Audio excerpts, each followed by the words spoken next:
Baik, bismillahirrahmanirrahim. Assalamualaikum warahmatullahi wabarakatuh. Selamat malam Bapak Ibu sekalian. Selamat bergabung kembali di webinar LKP Konsultan Indonesia periode 31.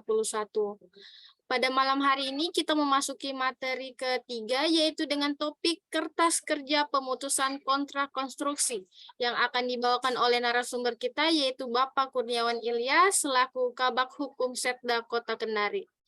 Baik Bapak Ibu sekalian, untuk mempersingkat waktu, langsung saja kita dengarkan pemaparan materi dari Bapak Kurniawan Ilyas. Dipersilahkan Pak.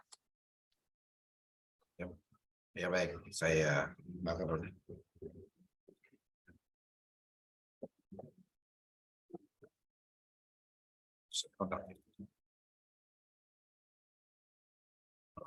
Baik. Kenapa WR sakit?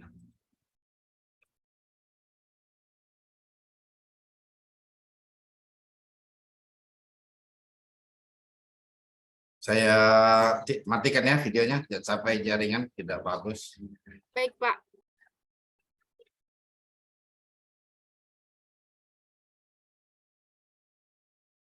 Baik, terima kasih. Assalamualaikum warahmatullahi wabarakatuh. Selamat malam.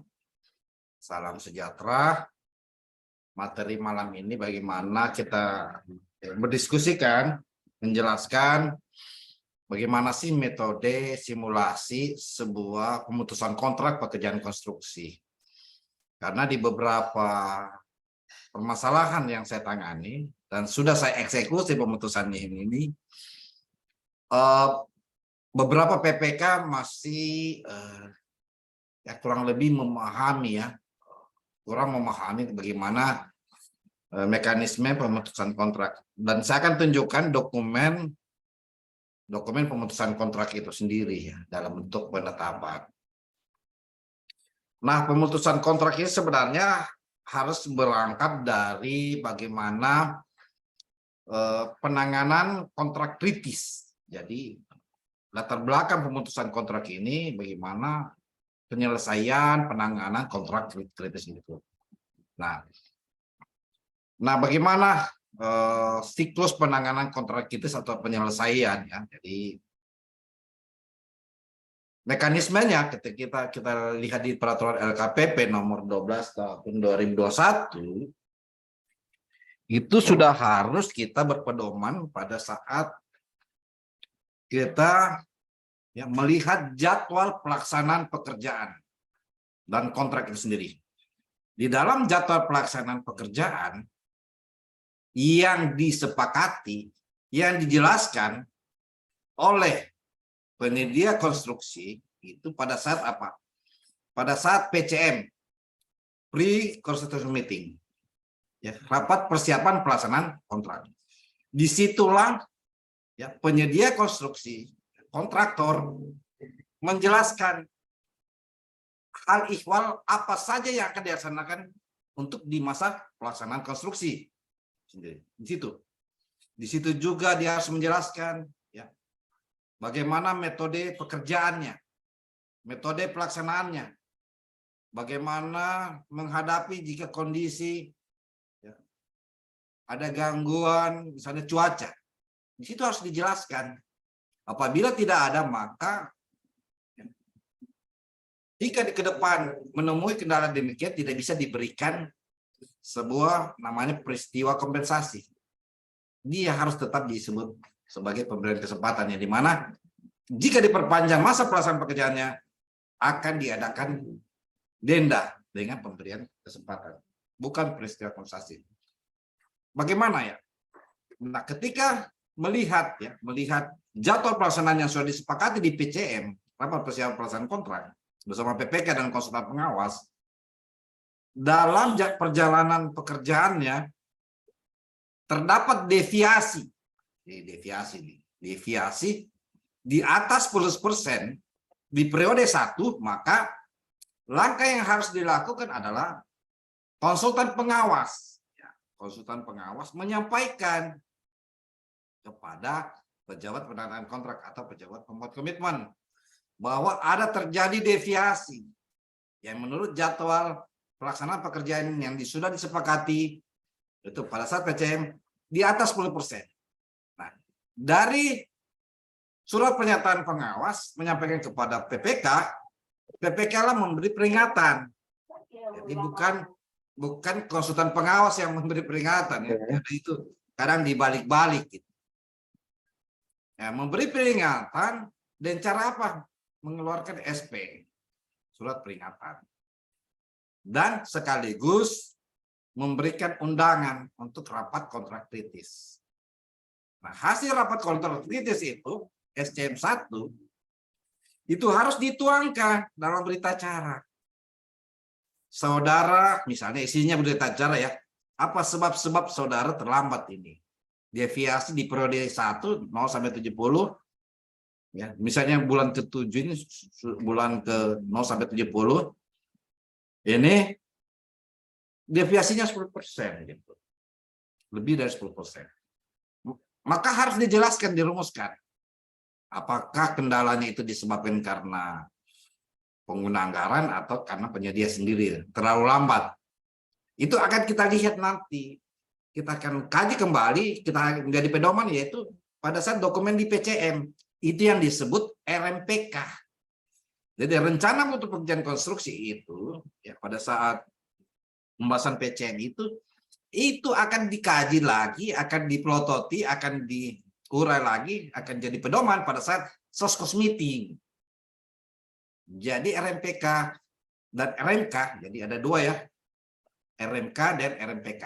RMPK itu untuk penyedia konstruksi, RMK adalah untuk pengawas, pengawas konstruksi konsultan misalnya. Itu. Di situ akan dibahas di soskos meeting sebab-sebabnya. Ya, penyebabnya misalnya, ya misal karena memang penyedia terlalu lambat, maka harus dibuat berita acara. Termasuk isi berita acara itu harus dituangkan ya yang disebut test case, uji coba. Ini nih, uji coba ini. Ketika sudah uji coba, ya deviasinya juga ya dicoba uji coba misalnya komitmennya di SCM itu adalah 1 minggu. Ya. Di mana 1 minggu dia harus turunkan deviasinya. Ya.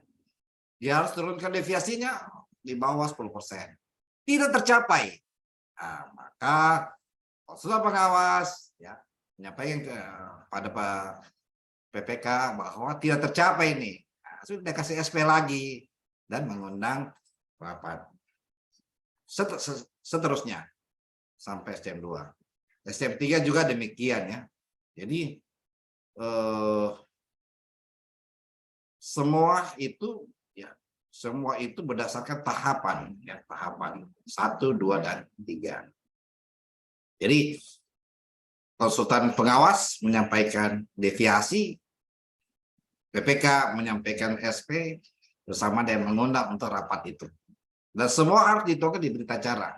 Dan di berita acara harus ada memuat test case, uji coba. Ketika tidak ada uji coba, maka bukan SCM namanya. Karena tidak bisa mengukur komitmen dia untuk mengejar deviasi atau keterlambatan sebuah pekerjaan. Ketika sudah SP3 ya uji coba gagal, maka sudah waktunya kita lakukan pemutusan kontrak sendiri ya. Jadi kita sudah lakukan pemutusan kontrak. Ataupun misalnya ya, atau misalnya juga bisa kita beri kesempatan misalnya. Kita yakin bahwa masih ada waktu, masih bisa dilaksanakan ya dengan pertimbangan ya peralatannya, mobilisasinya, tenaga kerja yang masih ada di lokasi, sudah ada siap dari vendor untuk mensuplai mensuplai bahan atau material atau peralatan. Itu juga hasil penilaian dari PPK. Jadi ketika sudah SP3 sudah dijelaskan dia tidak sesuai komitmen pada SCM1, SCM2 dan SCM3, sudah waktunya kita eksekusi yaitu pemutusan kontrak itu sendiri. Jadi harus ada dokumen ya dokumen penanganan kontrak kritis, surat teguran kritis. Undangan pembuktian, evaluasi, faktor penyebab, surat peringatan, berita pembuktian, monitoring, daftar peserta hadir ya. Ini harus ada dokumen yang harus disajikan, ketika dalam hal penanganan kontrak kritis. Ya, jadi ini periodenya ya. Jadi periode penanganan kritis ini periode 1 rencana fisik 0 sampai 7, deviasi di atas 10%. Ya. Periode 2 ya 70 sampai 100 kita 5%. Kondisi 3 rencana fisik 70 sampai 100. Deviasi di bawah 5% ya melampaui tahun anggaran. Jadi ini ya. Jadi ini surat pernyataan kritis ya. SP di PPK ya. Jadi konsultan pengawas nggak boleh beli SP. Nih, kecuali hal di pengawasannya ya menemukan yang tidak sesuai dengan spek, tentu memberikan peringatan ya, peringatan terhadap material atau peralatan atau metode kerja yang tidak sesuai dengan pada saat RMPK-nya. Jadi kita konsultan pengawas itu harus pegang jadwal, ya, kontraknya juga penyedia.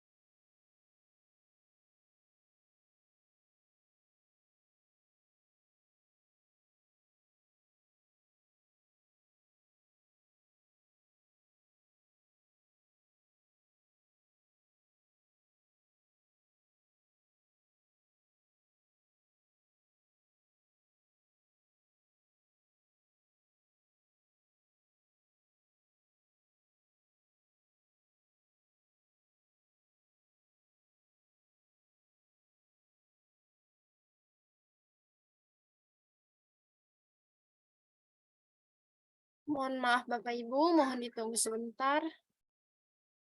Narasumber kita sedang ada kendala di jaringan.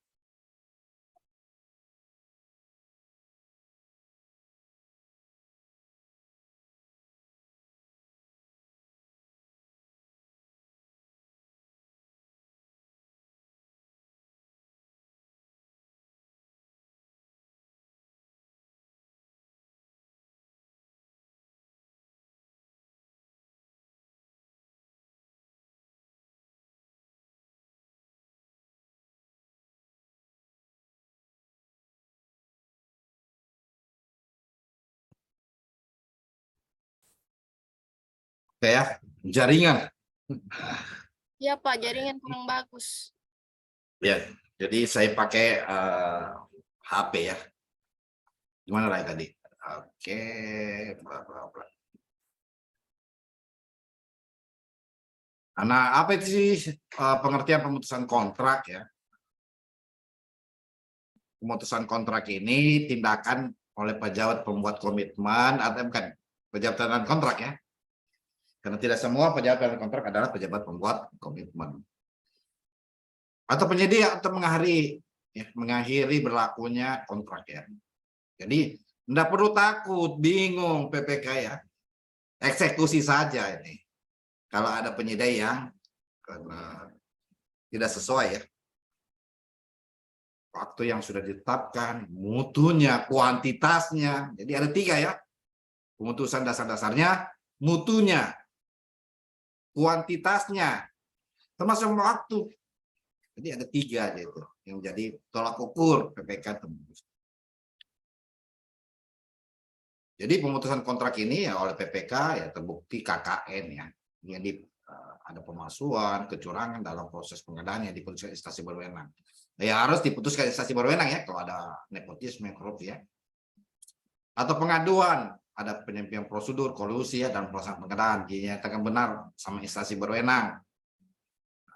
Mungkin pengadilan lebih tepatnya. Penyedia berada dalam keadaan valid. Daftar hitam sebelum penandatangan kontrak. Jadi kalau sudah tanda tangan kontrak sedang berjalan, baru dikenakan sanksi daftar hitam, lanjut saja. Ya, lanjut saja. Jadi ketentuannya lanjut saja ya. Penyedia gagal memperbaiki kinerja setelah mendapat peringatan. Peringatan tadi ya 3 kali ya. Dalam hal kesalahan penyedia maka jaminan dicairkan. Jaminan pelaksanaan dicairkan. Ini sudah saya punya pengalaman, sudah saya cairkan jaminan pelaksanaan ini. Pemuka penyedia dikenakan sanksi daftar hitam ya. Dalam hal pemutusan kontrak secara sepihak oleh pejabat kontrak ya, karena kesalahan penyedia, maka Pokja dapat menunjuk penyedia cadangan berikutnya pada paket yang sama, atau penyedia yang mampu dan memenuhi syarat. Nah, ini ada kasus ini, Pokja dia tender ulang ya, sudahlah. Nanti kalau dia masalah akan menjerit juga dia, ya kan? Harusnya ketika ada pemutusan kontrak, jika tidak ada penyedia cadangan, maka dilakukan mekanisme penunjukan langsung. Bukan tender ulang atau tender, bukan. Jadi intinya adalah melalui mekanisme penunjukan langsung, ya, kan? Langsung itu sendiri. Jadi bukan tender atau tender ulang ya. Nah, kecuali mekanisme penjualan langsung sudah tidak dipenuhi, sudah tidak ada penyedia yang mampu, ya, baru lakukan tender supaya mencari penyedia yang berkompetisi. Jadi penunjukan langsung itu bukan ukuran baik atau tidaknya memilih penyedia ya. Tapi karena keadaannya pemutusan kontrak, maka ada penyedia pemenuhan cadangan atau penyedia yang mampu dan memenuhi syarat itu sendiri. Nah, juga pemutusan kontrak dilakukan oleh penyedia boleh, gitu. Setelah mendapat persetujuan pejabat kontrak, ya pengawas pekerjaan memerintahkan penyedia untuk menunda dan tidak dapat ditarik selama waktu ditentukan ya. Ini dasar-dasar pemutusan kontrak oleh penyedia. Pejabat kontrak tidak menerbitkan pembayaran. Ini saya baru kemarin menjadi ahli ya di satu kabupaten di pengadilan lewat Zoom. Ya, PPK-nya ini tidak membayar dia. Tapi menang juga ya, menang karena memang ya kelalaian dari penyedia juga ya. Apabila terjadi pemutusan sepihak ya, PPK harus evaluasi. Jabatan kontrak membayar pekerjaan ya, yang telah dikerjakan oleh penyedia. Betul telah diputus kontrak, tapi kalau ada sisa pekerjaan atau masa pekerjaan yang dinilai masih hak penyedia, ya udah bayar, harus dibayar. Nah ini pengalaman penyedia yang diundang itu tidak mau datang, padahal kita mau hitung bersama, ya berapa bobot pekerjaannya supaya dibayar, malah dia ingin menggugat, ya sudah hak dia gitu. Jadi pengalaman contohnya saya yang tangani, ya sudah akhirnya rugi sendiri gitu. Dia membayar pengacara bermacam-macam biaya, tapi akhirnya itu ya membuang waktu gitu. Terima kasih. Ada contoh ya pemutusan kontrak, saya ada contoh ya dokumennya.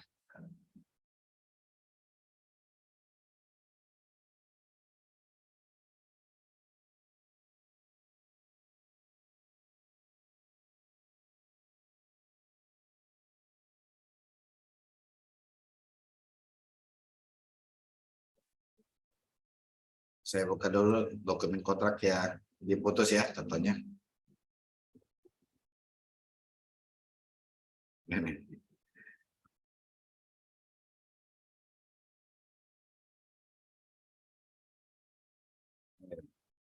Ini ya putusan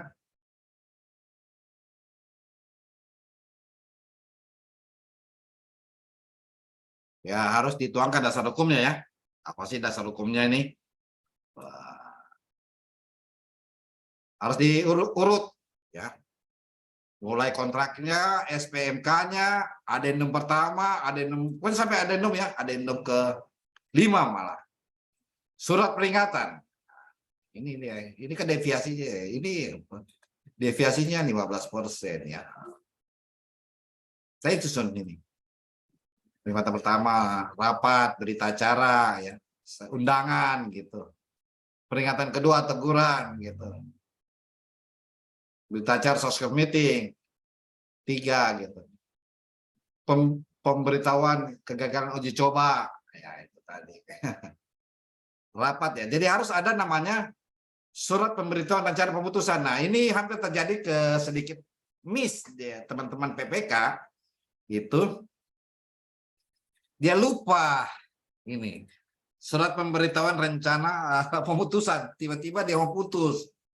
Nah, sempat bersitekan dengan penyediaannya, saya bilang jangan dulu, ini baru rencana. Singkat cerita 14 hari waktu berlalu, penyediaannya juga tidak ada upaya, akhirnya ya sudah, dengan pertimbangan bahwa ditetapkanlah pemutusan kontrak ya. Jadi ya, penetapannya nih, pemutusannya ini. Penyedia gagal, alasan-alasannya, alasan hukum. Di syarat-syarat khusus kontraknya juga ya kan jelas secara umum ya. Jelas itu. Dasarnya apa yang saya sebutkan tadi. Pemindah gagal memperbaiki kinerjanya. Jadi ya mengesampingkan pasal ini ya. Bahwa pemutusan bisa dilakukan ya secara sepihak tanpa meminta pengadilan. Ini pasal 1266 nih. Ada juga permohonan peninjauan untuk pemutusan. Ya, setelah kita pelajari dokumennya, wah ini main-main ini. Akhirnya dilakukanlah eksekusi pemutusan kontrak. Dia melakukan peninjauan.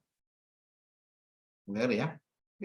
Nyatanya ya kita sudah putuskan kontraknya. Jadi ini dokumen tata cara memutus dengan tahapan yang sangat ketat ini. Jadi memutus itu tidak seperti memutus apa ya, memutus layangan misalnya. Ini sangat ketat sekali ya. Jadi tidak apa namanya, tidak sembarang dilakukan pemutusan itu sendiri. Demikian, saya serahkan kepada moderator. Baik, Bapak Ibu sekalian, selanjutnya kita beralih ke sesi tanya jawab atau diskusi. Bagi Bapak Ibu yang ingin mengajukan pertanyaan, bisa menuliskan pertanyaannya di kolom chat atau juga bisa langsung mengaktifkan mikrofonnya. Dipersilahkan.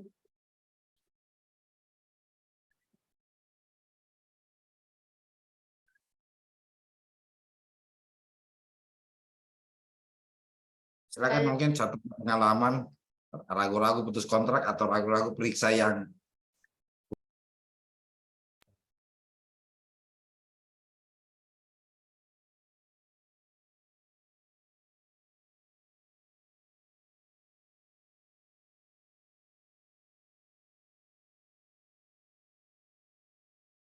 Sekali lagi, bagi Bapak Ibu yang ingin mengajukan pertanyaan, dipersilahkan.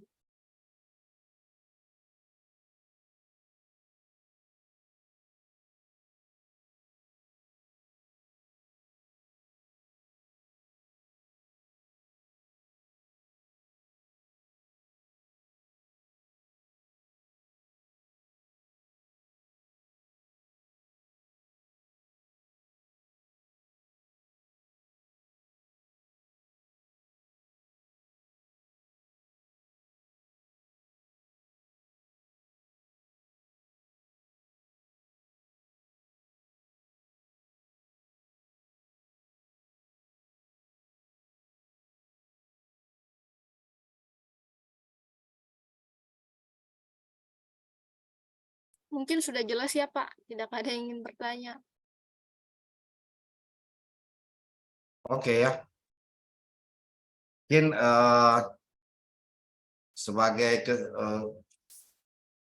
sebagai kesimpulan bahwa jangan ada keraguan untuk melakukan pemutusan kontrak. Jika memang kita lihat secara teknis, ya, bahwa penyedia itu memang sudah tidak mampu menjalankan kontrak itu sendiri. Dari aspek mutu, jumlah, ya, kuantitas, dimensinya, termasuk juga dengan waktu yang sudah ditetapkan bersama pada saat SCM 1, SCM 2, dan SCM 3 itu sendiri. Ya, jadi pemutusan kontrak bukan hal yang menakutkan, ya. Sekalipun dipelototi KPK satu kantor misalnya datang melihat pekerjaan itu, tapi jika mekanismenya sudah benar, maka pastikanlah ya, bahwa dilakukan tindakan pemutusan kontrak itu sendiri. Itu saja yang bisa saya sajikan. Terima kasih. Saya serahkan kepada moderator.